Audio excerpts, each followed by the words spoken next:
മിനിക്കഥ ഇലയും മഞ്ഞുതുള്ളിയും. രചന സംവിധാനം John Justin.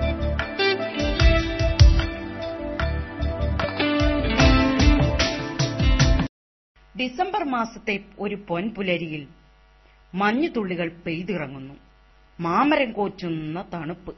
ഒരു മഞ്ഞുതുള്ളി മന്ദം മന്ദം ചെന്ന് വീണത് കൂർക്കം വലിച്ചുറങ്ങിക്കിടക്കുന്ന ഒരു ഇലയുടെ നെറ്റിമേലാണ്.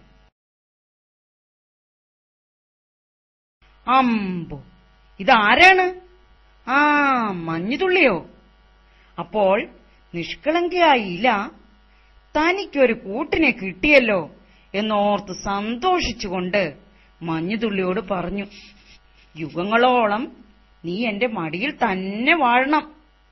അപ്പോൾ അഹങ്കാരിയായ മഞ്ഞുതുള്ളി ഇലയെ കളിയാക്കി ചിരിച്ചുകൊണ്ട്, എന്തിന് യുഗം? ഈ മഴവില്ലിന്റെ നിറങ്ങളുമായി എനിക്കൊരു നിമിഷം മതി. ശരിയാ, ഇല തലയാട്ടി. പക്ഷേ അത് കാണാൻ അഹങ്കാരിയായ മഞ്ഞുതുള്ളിക്ക് ഭാഗ്യമുണ്ടായിരുന്നില്ല. അയ്യോ അയ്യോ അയ്യോ, എന്നെ രക്ഷിക്കണേ, അയ്യോ എന്നെ രക്ഷിക്കണേ.